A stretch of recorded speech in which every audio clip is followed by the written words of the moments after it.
स्वतंत्र देव सिंह। आज हमारे प्रोग्राम में हमारे मेहमान हैं राजनीतिक रणनीतिकार, ओजस्वी वक्ता, उत्तर प्रदेश योगी सरकार के परिवहन मंत्री स्वतंत्र देव सिंह। उत्तर प्रदेश की राजनीति में महत्वपूर्ण स्थान रखते हैं स्वतंत्र देव सिंह। तो आइए जानते हैं इनकी जिंदगी के बारे में। 13 फरवरी 1964 को इनका जन्म हुआ। शुरुआती शिक्षा मिर्जापुर गांव में हुई। बुंदेलखंड विश्वविद्यालय से बीएससी किया। साल 1986 में राष्ट्रीय स्वयंसेवक संघ और संघ प्रचारक के रूप में कार्य करने लगे। साल 1988 में अखिल भारतीय विद्यार्थी परिषद के संगठन मंत्री बने और यहीं से संगठन की बारीकियां सीखी। साल 1991 में कानपुर भाजपा युवा मोर्चा प्रभारी बने। साल 1994 में बुंदेलखंड भाजपा युवा मोर्चा के प्रभारी बने। साल 1996 में उत्तर प्रदेश युवा मोर्चा के महामंत्री बने। साल 2001 में भाजपा युवा मोर्चा के उत्तर प्रदेश अध्यक्ष बने। अपनी संगठन क्षमता का लोहा मनवाने के कारण साल 2004 में उत्तर प्रदेश विधान परिषद सदस्य मनोनीत हुए। साल 2009 में भाजपा के वरिष्ठ नेता लाल कृष्ण आडवाणी की रैली की जिम्मेदारी सफलतापूर्वक निभाई। साल 2014 में भाजपा की परिवर्तन रैली का सफल संयोजन किया। उत्तर प्रदेश में नरेंद्र मोदी की होने वाली सभी रैलियों का कुशलतापूर्वक संचालन किया, जिससे इनकी नेतृत्व क्षमता का पता चलता है। उत्तर प्रदेश में होने वाले सभी धरना प्रदर्शन और चुनावी रणनीति बनाने में हमेशा महत्वपूर्ण भूमिका निभाते रहे हैं। इनको देश के प्रधानमंत्री नरेंद्र मोदी और अमित शाह का बेहद करीबी माना जाता है। उत्तर प्रदेश में योगी सरकार के गठन में इनके योगदान को नकारा नहीं जा सकता। इनके समर्पण को देखते हुए बिना चुनाव लड़े ही योगी सरकार मंत्रिमंडल में कैबिनेट मंत्री के रूप में परिवहन जैसे महत्वपूर्ण विभाग की जिम्मेदारी दी गई है, जिसे ये बखूबी निभा रहे हैं। इनके औचक निरीक्षण के कारण लोग इनको छापामार मंत्री भी कहने लगे हैं। निश्चित तौर पर इनकी जुझारू कार्यशैली के कारण उत्तर प्रदेश परिवहन विभाग में एक नया इतिहास दर्ज होने लगा है। इस इतिहास को लिखने के लिए ये कलम उठा चुके हैं। व्यक्तिगत रूप से इनका अंदाज देशी है, मिलनसार हैं, भावुक वक्ता हैं और ईमानदार छवि वाले हैं। तो आइए मिलते हैं आज की शख्सियत स्वतंत्र देव सिंह से। स्वतंत्र जी, आपका हमारे प्रोग्राम में बहुत बहुत स्वागत है। बहुत बहुत धन्यवाद मेरे भाई। आप अपने सरकार के योगी जी के कार्यकाल को अब तक के कैसे लेते हैं? अभी तक माननीय योगी सरकार के कार्यकाल को महत्वपूर्ण कार्यकाल में मानता हूँ। यानी ये योगी सरकार आने के बाद भ्रष्टाचार पर मैं कह सकता हूँ कि 100% अंकुश है।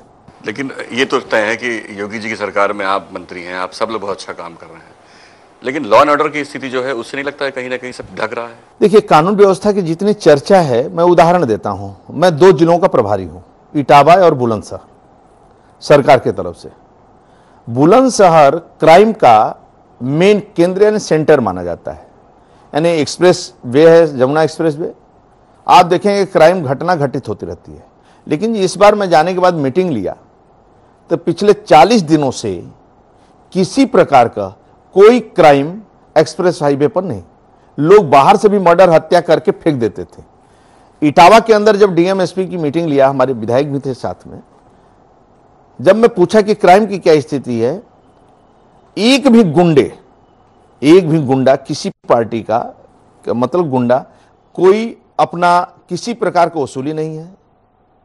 कोई भी गुंडा किसी प्रकार की भूमि कब्जा नहीं कर पा रहा है। किसी प्रकार का गुंडा कोई भी माफियागिरी नहीं कर रहा है जनपदों में। दोनों जनों के समय हाँ, थोड़ा बहुत जैसे चाहे कोई चोरी हो गया, कोई इस प्रकार की घटनाएं घटित हुई दोनों जिलों में। मैं जहां के प्रभारी की बात करता हूं तो घटनाएं घटित हुई, लेकिन वह भी त्वरित कार्रवाई हुई, गिरफ्तारी हुई और इसका निस्तारण हुआ। यानी कोई रोक टोक नहीं है, मतलब इस प्रकार की घटनाओं को कोई रोक टोक नहीं। मानिए योगी सरकार के तरफ से स्पष्ट निर्देश है, दोषी यानी उनको सजाए मिलनी चाहिए। आपने परिवर्तन यात्रा देखी पूरी बीजेपी की, और बीजेपी में बहुत, और उसी से जुड़ा विभाग है परिवहन विभाग। तो परिवहन विभाग को कैसे लगता है, कुछ मूलभूत सुविधाएं हैं उसके बारे में कोई योजना? परिवहन विभाग, उत्तर प्रदेश में परिवहन विभाग में बहुत आमूलचूल परिवर्तन हुआ है। जो भ्रष्टाचार का केंद्र माना जाता था, डग्गामारी, ओवरलोडिंग, रोडवेज का घाटा, रोड के रोड बिक जाते थे। माननीय योगी सरकार के नेतृत्व में, योगी सरकार आने के बाद ये सभी पर कंट्रोल लगा है और पारदर्शी व्यवस्था है। एक तरह का कहा जाए भ्रष्टाचार पर अंकुश, और भ्रष्टाचार के लीकेज कौन कौन से, वो कैसे बंद हो, इस पर बारीकी से हमारे अधिकारीगण भी, प्रमुख सचिव भी, एमडी भी, नीचे भी अधिकारीगण लगे हैं कि भ्रष्टाचार का अंकुश बंद होना। स्वतंत्र जी, आप इतनी मेहनत कर रहे हैं, आरटीओ लेवल पे जो भ्रष्टाचार है, जो दलाली प्रथा है, इससे जनता बहुत परेशान होती है, इसके लिए कोई विशेष योजना? अब क्या है, सब ऑनलाइन कर रहा हूं। ई चालान, वाहन फोर, सॉफ्टवेयर, ऑनलाइन सुविधा, जैसे कानपुर बाराबंकी चालू हो गया है, अन्य भी जिलों में चालू, जैसे लाइसेंस ऑनलाइन, एक तरह का सब कुछ ऑनलाइन कर रहा हूं, डिजिटल से जोड़ रहा हूं। और दूसरी बात, अब मेरे पास केवल ऑफिस में, इस बार मेरे पास जो सिफारिश आए हैं, कोई परिवर्तन में नहीं जाना चाहता है। यहाँ तक कि चंदौली, सोनभद्र, जो पहले लोग मतलब लाइन लगी रहती थी, जैसे महोबा है, झांसी, इस प्रकार के परिवर्तन में जाने के लिए लोगों ने सिफारिश नहीं किया, न किसी की मांग ज़्यादा आई। इस बार ज़्यादा से ज़्यादा 4-5 जिलों पर, 6-7 जिलों पर मेरे पास आया, और प्रशासन में लोग जाना चाहते हैं। इसलिए अब मेरे को समझना है कि प्रशासन में क्यों जाना चाहते हैं। अब मेरा अभियान 1 महीना प्रशासन पर रहेगा, और प्रशासन के भ्रष्टाचार पर अंकुश कैसे लगे, यदि थोड़ा बहुत है, और मैं हिदायत देता हूं लोगों को, और आपके माध्यम से मैं आग्रह करता हूं दफ्तर के अधिकारी कर्मचारियों को कि यदि ऐसा है तो अपने को सुधार लें, और आम जनमानस को किसी को न छेड़ें, न किसी से सुविधा शुल्क लें, किसी प्रकार का, एक तरह का, यदि इस प्रकार की स्थितियां हैं तो इसको तुरंत बंद कर देना चाहिए, नहीं तो दोषी को दंड मिलना ही है। पर्यटन स्थलों को जोड़ने की बात कही थी आपने पहले, कि पर्यटन स्थल सारे जोड़े जाएं अच्छे परिवहन से, उसकी कोई विशेष योजना है? उसे सभी जिलों, जनपदों से मैं कोशिश कर रहा हूं, जैसे वृंदावन से,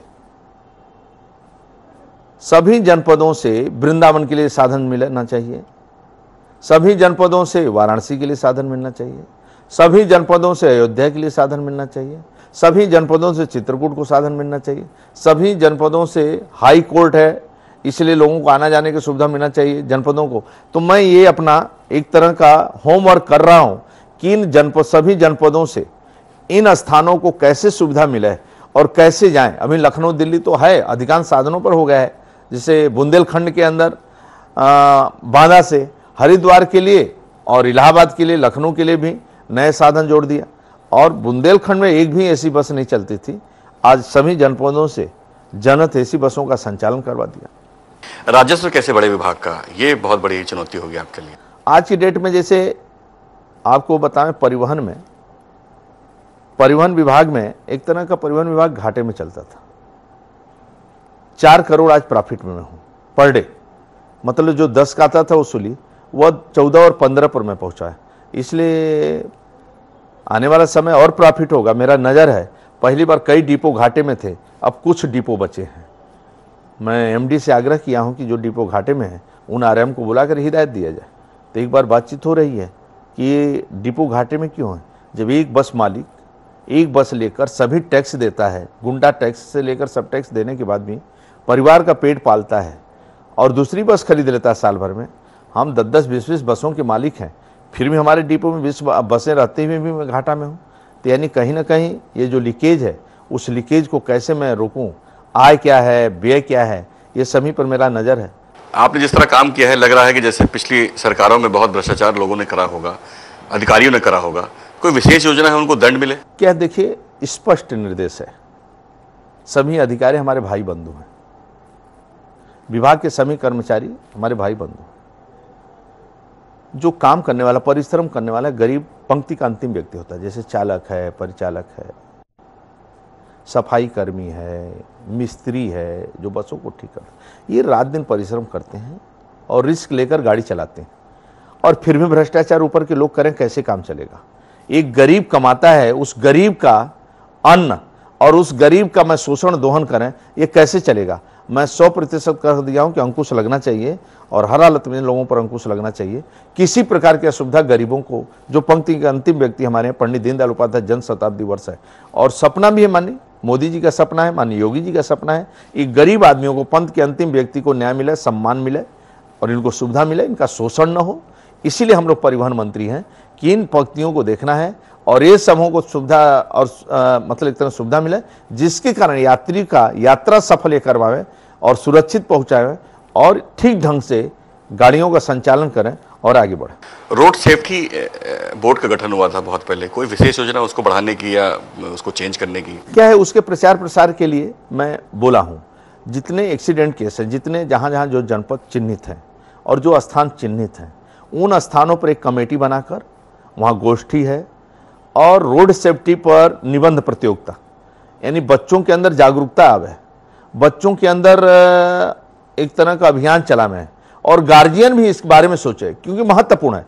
आप बताइए, हेलमेट लगाकर नहीं चलेंगे, सीट बेल्ट लगाकर नहीं चलेंगे, यदि कोई रास्ते में चालान करेंगे तो आप लड़ेंगे, ये कैसे काम चले? ये तो उस नौजवान को सुरक्षित घर पहुंचाना सरकार का दायित्व है, इसलिए आवश्यक है कि हेलमेट लगाकर चलाए। सफर कर रहा है तो सीट बेल्ट लगाकर चले, इसलिए ये सभी व्यवस्था का मैं अभियान चलाने वाला हूं।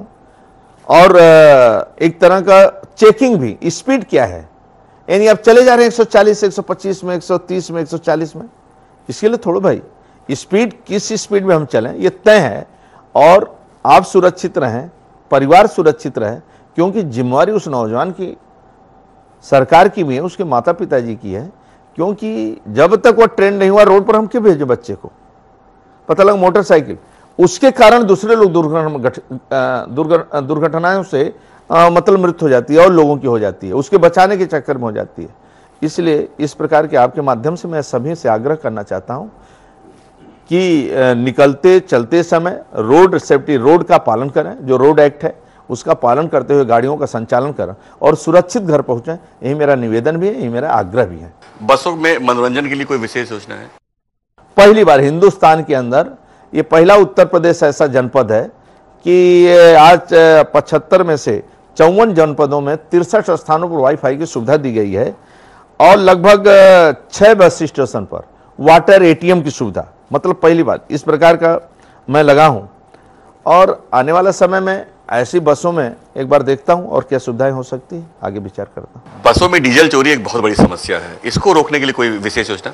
ऑटोमेटेड फ्यूल मैनेजमेंट सिस्टम हर बसों में रोडवेज पर लगभग लागू हो गया है, धीरे धीरे सभी डिपो में हो जाएगा।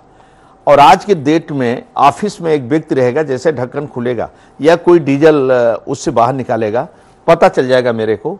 इसलिए आज के डेट में उसी कारण जो डीजल है मेरा बचा है, यानी इससे मेरे को बचत हुआ। तो आने वाला समय में और इस पर मैं ध्यान दूंगा कि यह ठीक हो जाए। और एक एक नज़र मेरा है कि बस के संचालन से लेकर डीजल पर, ये सभी पर नज़र है कि टायर है, डीजल है, मेंटेनेंस है, ये सभी पर बचत कैसे हो, यानी ज़्यादा भ्रष्टाचार के भेंट न चढ़े और भ्रष्टाचार के लीकेज को कैसे बंद करें, ये संपूर्ण व्यवस्था पर नज़र है। इसी कारण अन्य जनपदों में जाकर मैं देखता हूँ, क्योंकि हमारे लिए चैलेंजिंग है। जैसे अभी गोरखपुर गया, मान लीजिए खिड़की, इमरजेंसी गेट ही नहीं खुला, इमरजेंसी गेट नहीं खुला। बरेली में घटना हुआ था, यदि इमरजेंसी गेट खुल जाता तो हो सकता था कुछ लोगों का जीवन बच जाता। तो इस प्रकार के ध्यान लोग नहीं देंगे तो कार्रवाई होगा, भोगेंगे लोग, फिर कहेंगे कि मंत्री जी ने निलंबित कर दिया। भाई आपको जो जिम्मेवारी दी गई उससे आप मतलब उस पर अलर्ट रहिए, उसको थोड़ा ठीक ढंग से देखिए। तो दोषी मत बनिए, कटघरे में मत खड़े होइए, परिश्रम की पराकाष्ठा करिए, जिसके कारण आपका भी स्वास्थ्य ठीक रहेगा, परिवार का भी स्वास्थ्य ठीक रहेगा और विभाग का भी स्वास्थ्य ठीक रहेगा। आपने योगी सर बहुत काम किया है, ऑफिशियल तो आप उनको जानते होंगे, अब बहुत करीब से उनके विभाग में मंत्री हैं, उनकी टीम के कोर मेंबर हैं, तो कोई उनके बदलाव पहले में अब में या कोई विशेष नेचर उनका? पहले में और आचरण व्यवहार उनका सरलता हो गया है, सज्जनता हो गया है, लोगों से मिलने की क्रम बढ़ा दिया आपने, विधायक से, सांसद से, मंत्री से, जन सामान्य लोगों से प्रतिदिन मिलना और रोज मिलना, ये उनके अंदर एक तरह का उत्तर प्रदेश के 22 करोड़ लोगों के लिए एक तरह का समर्पित हैं और जो मैं उनकी वर्किंग देख रहा हूं, इतने दिन होने के बाद भी एक दिन विश्राम नहीं किया, एक दिन छुट्टी नहीं लिया, और रात दिन विभाग कैसे सुधरे और रात दिन गरीबों के यानी पंक्ति के अंतिम व्यक्ति को आवास कैसे उपलब्ध हो, गेहूं क्रय कैसे इनका केंद्र हो, कानून व्यवस्था चुस्त, किसी के साथ अन्याय ना हो, यानी एक तरफ विकास भी, कानून व्यवस्था भी और गरीबों को आवास भी, ये सभी की चिंता करते हुए और आगे बढ़ रहे हैं। और बहुत बदलाव हो गया है और रात दिन पागल हैं केवल उत्तर प्रदेश के लिए, उत्तर प्रदेश के आम गरीब के लिए, यानी पंक्ति के अंतिम व्यक्ति के लिए मान सम्मान, भरपेट भोजन मिले, रहने को छत मिले, गांव में पक्की सड़कें हो, 24 घंटा लाइट मिले, इसके लिए योगी जी रात दिन परेशान है। मंत्री जी, जीएसटी के लिए बड़ी धारणाएं हैं, जीएसटी से कितना लाभ होगा उत्तर प्रदेश? और जीएसटी गरीबों के लिए है, दुकानदारों के लिए, व्यापारियों की सुविधा के लिए है। एक तरह का कहा जाए तो जो सरकारी कर्मचारियों को ज़्यादा डंडा था वो सब खत्म हो जाएगा, सभी व्यवस्था ऑनलाइन हो जाएगा, इसलिए जो भ्रष्टाचार था वो खत्म हो जाएगा और सीधे सरकार को फायदा मिलेगा, व्यापारी को फायदा मिलेगा, गरीब को फायदा मिलेगा और विकास की गंगा बहेगी, जिसके कारण लोगों को रोजगार मिलेगा। एक और बहुत विशेष परेशानी होती है, जो टोल में बसें रुकती हैं उस पर बहुत डीजल खर्चा होता है, कोई विशेष योजना उसके लिए? उसके लिए मैं फास्ट टैग मतलब एक लागू किया जिसके हमारी बसें रुकेंगी नहीं, एक तरह का लगा रहेगा और देखेंगे वो और आगे निकलती जाए, जैसे डीजल बचत होगा। तब परिवहन, संपूर्ण परिवहन विभाग स्वयं में मंत्री और प्रमुख सचिव से लेकर एमडी से लेकर नीचे आरटीओ मतलब अधिकारी गण सभी लोग रात दिन लगे हैं कि कैसे यात्री को सुविधा दें और गांव-गांव में बसें हमारी दिखाई दे और बसें अच्छी हो, सुंदर हो, यात्री सुरक्षित घर पहुंचे और व्यवस्थित घर पहुंचे। इसलिए हम सब परिश्रम की पराकाष्ठा कर रहे हैं। एक बहुत महत्वपूर्ण प्रश्न है और ये हमारा आखिरी प्रश्न है। बुंदेलखंड की जनता को बड़ी चिंता है कि स्वतंत्र देव जी चुनाव लड़ेंगे कहाँ से, सबकी इच्छा है कि हमारे यहाँ से लड़ें, कोई विशेष योजना है इसके लिए? ये तो पार्टी तय करती है। क्या है कि जब संघ का स्वयंसेवक हम लोग बने और विद्यार्थी परिषद के माध्यम से संघ में आए और युवा मोर्चा में, आज तक हम कोई है ही नहीं। देखिए ना क्या है, तमाम आप मुख्यमंत्री देखे हैं, तमाम प्रदेश अध्यक्ष देखे हैं और तमाम मंत्री देखते हैं, आप हटने के बाद या कहीं जाने के बाद तमाम लोगों को आप देखते हैं, कोई पद महत्वपूर्ण नहीं है, उसका व्यवहार ही महत्वपूर्ण है और जिस मिशन से जुड़ा है उस मिशन के लिए समर्पित रहना चाहिए हमेशा। पंडित दीनदयाल उपाध्याय की विचारधारा है, डॉक्टर श्यामा प्रसाद मुखर्जी से लेकर पंडित दीनदयाल उपाध्याय, अटल जी से लेकर आडवाणी अपने भाई नरेंद्र मोदी तक, यानी एक तरह का त्याग तपस्या ही आप पार्टी को देख रहे हैं, आप पूरे सभी लोगों को। राष्ट्रीय अध्यक्ष मैंने लिए अमित शाह जी को, आप देख ही रहे हैं कितना त्याग तपस्या, यानी रात दिन लगे हैं कि लोगों को लगता है कि हमारा स्वर्णिम युग है। मैं अमित शाह जिस प्रकार जी परिश्रम कर रहे हैं, अमित शाह जी, उनको नहीं लगता कि स्वर्णिम युग आ गया है, क्योंकि केरल में नौजवान मारा जा रहा है, चेन्नई में प्रताड़ित होता है, कोलकाता में प्रताड़ित होता है, इसलिए उन्होंने केरल साउथ में रात दिन दौड़ा कर रहे हैं, कैसे कमल वहां खिले, कैसे वहां सरकार हमारी आवे और हिंदुस्तान के सभी कोने में, हिंदुस्तान के सभी राज्यों में, सभी जिलों में, सभी विधानसभा में कैसे कमल खिले, इसके लिए माननीय अमित शाह जी रात दिन पूरे संगठन उनके साथ समर्पित है। तो ये कहीं लक्ष्य है कि पूरे विश्व में भारत माता के चरणों पूरा विश्व नतमस्तक हो, जिस प्रकार मोदी जी का एक तरह का प्रभाव बढ़ा है विश्व के अंदर और जो विचार हिंदुस्तान का है वो बढ़ रहा है, जिसके कारण पूरे सभी लोग, इसलिए व्यक्तिगत लक्ष्य हम लोगों का कुछ नहीं है।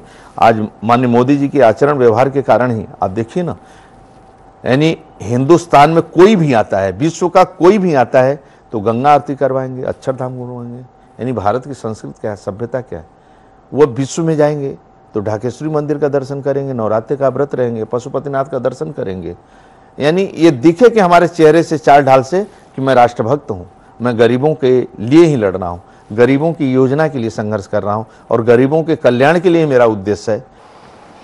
तो ये थे स्वतंत्र देव जी, जिन्होंने बहुत बेबाकी से अपनी बात रखी और उम्मीद करते हैं कि जैसे बीजेपी की परिवर्तन यात्रा को उन्होंने सफल बनाया, वैसे ही परिवहन विभाग को सफल बनाएंगे। मिलते हैं अगले प्रोग्राम में किसी और शख्सियत के साथ।